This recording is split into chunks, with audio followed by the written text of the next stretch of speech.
So, the sweet and crunchy Trix is doing a magic show with Glamorous Glimmer on the assist, but they use Granny Smith for their signature crunk in a trunk trick, and she suffers a massive coronary. Now, fortunately Candy is there and she's able to cast a heart spell and resuscitate her, but this is still bad news for Trixie. Not only does the Apple family sue for medical expenses plus pain and suffering, if the Friendship Police decide to open a criminal investigation, it's very likely she could be charged with reckless endangerment. And she's like, Starlight, you gotta help me. I don't have liability insurance and I'm flat broke. This will put me in debt for the rest of my life and I can't get convicted of another crime. I'm still on probation. What the fuck am I supposed to do? Well, you're friends with Applejack, right? No, none of them actually like me except Twilight and Spike. Wait, Twilight and who? Never mind. Bruh, you know, like princesses and shit, alright? I'm not asking for the moon here. Can't you just, like, make it so I don't get in trouble? Yeah, no. Also, the moon would probably be easier. Luna's pretty chill. Alright, looks like we're going on the run then.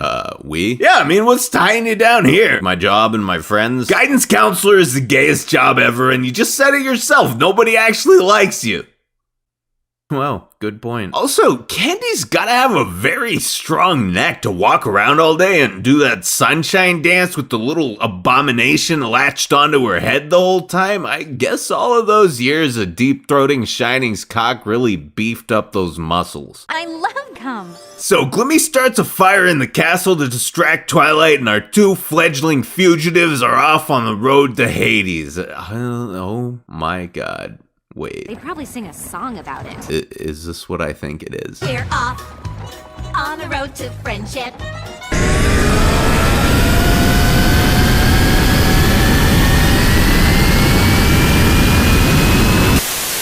For untold seasons yet to come, our friendship will be here. For 9 at least. For 9 at least. Yes, and then I can finally escape this Technicolor nightmare and have a real life again. Or so I hope. Lately I've been wondering about G5. I mean, there's a good chance that it'll be shit and we'll all fuck off and Hasbro will finally be able to rest easy knowing that one of its flagship toy lines is no longer associated with the fandom of mouth-breathing degenerates, but what if it's good? What if I have to stay and watch it? Maybe ponies were some kind of deal with the devil that I didn't really understand at the time I made it. They gave me a reason not to kill myself, but I'm beginning to suspect that the price might be eternal servitude. Anyway, the song ends, and after I change my pants, look where we are. Some nebula is no doubt filled to the brim. I don't doubt it either. Just look at her. Wait. Did you just buy a fucking falafel? Yeah, why? That's like half our money, you dumb whore! Wow, you're being falafely rude right now? Yeah, because we're fucking broke now! Alright, look man, it was a terrible decision and I falafel about it. Stop it! Oh shit, look! It's the get on in. Get on in.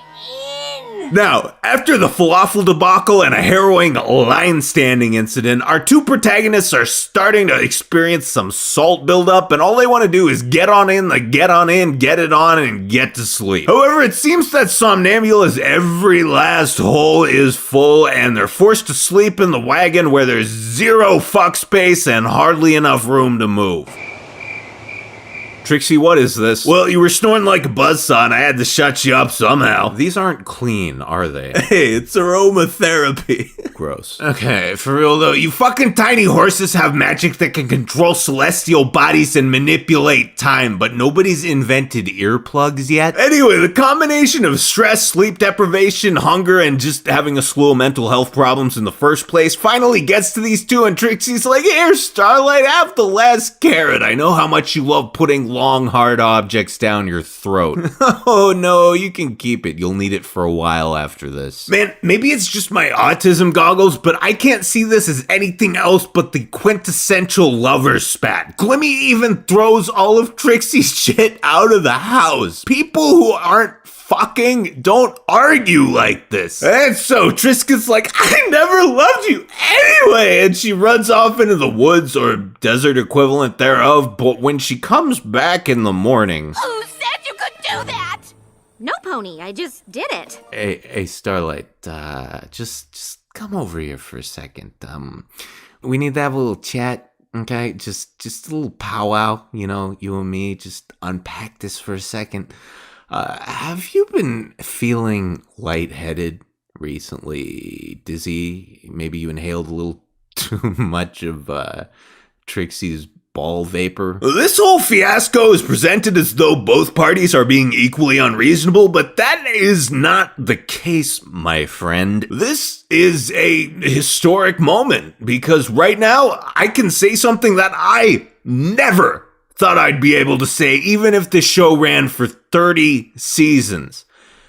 Trixie did nothing wrong. Other than having a preference in hay cake stands and talking in her sleep, she's done nothing. Glimmy, my dude, what are you trying to accomplish here? Granted, it's ridiculous that one falafel would bankrupt your entire party, but if you're sharing a budget with someone, you talk to them before spending. Then you ate the rest of the food before Trixie even woke up? Quit stuffing your fat fucking face! Then you were the one who started talking shit during the magic show, and why do you keep telling Trixie to throw out all her magic shit? So you can sleep better?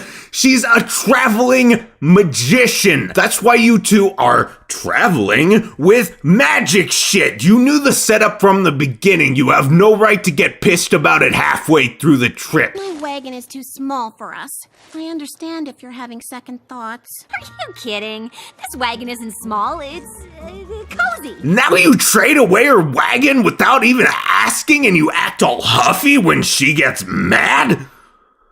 What in tarnation, Starlight? What the hayseed? You and Trixie are dead even now. You just cashed in all your bitch chips, and it is a new game from here on out as far as I'm concerned. Trixie, it's stuck.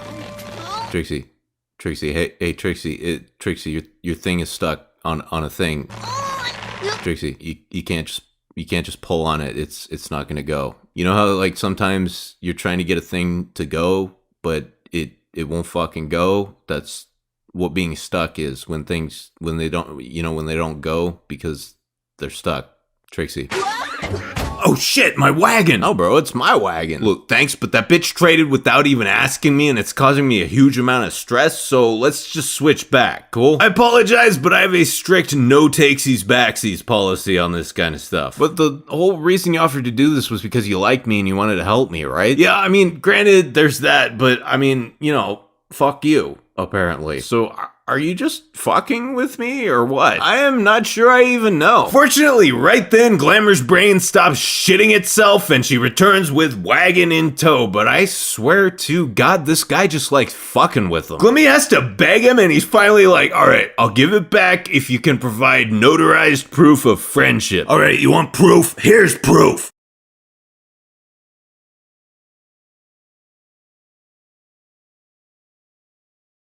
Alright, good enough for me. That guy's a dick. Anywho, Trisket decides to turn herself in, and after a little makeup session, we're back in Ponyville. And Glimmy's all, dude, I'm sorry for being such a huge cunt. I was just hella stressed about leaving my whole life behind and becoming a fugitive. And Trixie's like, it's cool, man. That was asking way too much, you. I mean, if you were that much of a bitch for no reason, I wouldn't forgive you so easy. But this was a fucked up situation. Either way, I'd rather be destitute and get diddled in prison than fight with you. Don't worry, I'll visit every week and diddle you too. Also, I'll talk to Twilight. We can probably get the charge reduced to criminal negligence or something. What the fuck? Where am I? Oh, and kidnapping apparently. We need to not put old people in boxes.